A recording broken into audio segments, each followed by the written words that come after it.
পড়লো না পড়লো সেগুলো নিয়ে এত বেশি কনসার্ন। তাদের এত সময়ই নেই। ঠিক বলেছ, চলো এক কাজ করি, মানে সকালে তো বাইরেটা দেখা হলো, এখন রাতের শহরটা দেখে আসি, এইভাবে ঠিক এই পোশাকে, কি বলো? হ্যাঁ, সে কি, আপনি না বললেন আপনার মেয়ে আপনাকে বেরোতে মানা করেছে? তা তো করেছি, কিন্তু ওর মানা আমি শুনবো কেন? হ্যাঁ, আমি ওর বাপ না ও আমার বাপ, বলো? হ্যাঁ হ্যাঁ, চলো চলো, হ্যাঁ চলো শেষ করি। ভালো কথা, তোমার কোনো ব্যস্ততা নেই তো? না না, আমার কোনো অসুবিধা নেই, শুধু ভাবছি আপনার মেয়ে বাড়িতে ফিরে আপনাকে যদি না দেখে তাহলে তো টেনশন করবে। টেনশন করবে না, টেনশন দেবে, এমনও হতে পারে যে আমার বাড়ি থেকে বেরোনোই বন্ধ করে দেবে। তার চেয়ে বরং এক কাজ করি, একটা ওই নোট লিখে রেখে যাই, বুঝলে? মানে বাড়িতে এসে নোট দেখলে পরেই তখন বুঝবে যে আমরা কোথায় আছি, গেছি বাইরে।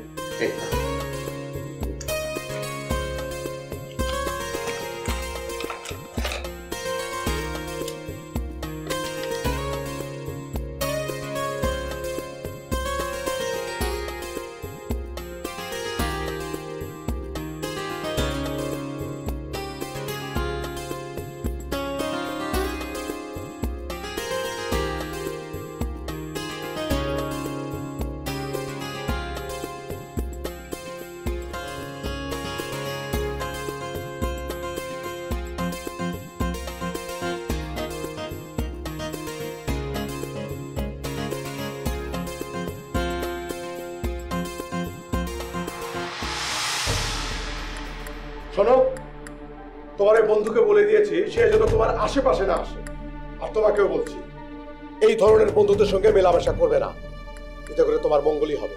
বাবা প্লিজ আমার কথাটা শোনো, সেদিন যা কিছু হয়েছিল তাতে তাতে সজীবের কোনো দোষ নেই, সবকিছু আমার কারণে হয়েছিল, আমি বলেছিলাম করতে, ও কিছু করেনি। বাবা কিছু শোনার বা বোঝার আমার কোনো দরকার নেই, আমি শুধু এইটুকুই বুঝি, যার মাথায় এই ধরনের বুদ্ধি কাজ করে সে কখনোই আর যাই হোক ভালো মানুষ হতে পারে না। সরি বাবা, তোমার সব কথা মানলেও এই কথাটা আমি মানতে পারছি। আমার দেখা সবচেয়ে ভালো মানুষগুলোর মধ্যে সজীব একজন। স্টপ।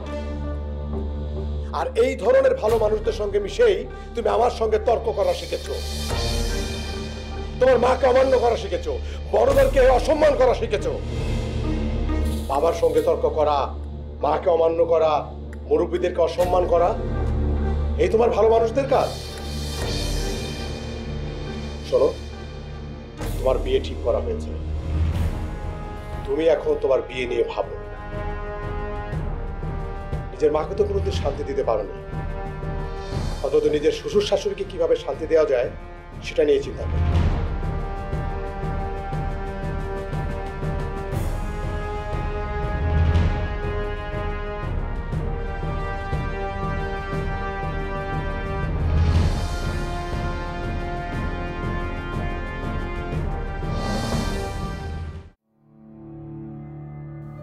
আন্টি বিশ্বাস করেন, আমি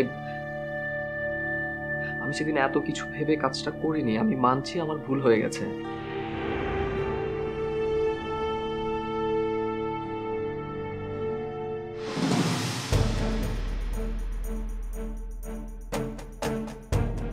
কি ব্যাপার?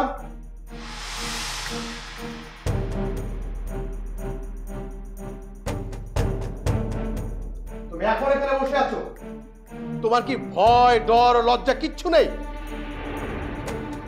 আর তুমিও বসে বসে ওর কথা শুনছো? ওর তো যা বলার বলেই ফেলেছে। তুমি যদি এক্ষুনি এই বাড়ি থেকে না যাও, আমি কিন্তু পুলিশ ডাকতে বাধ্য হব।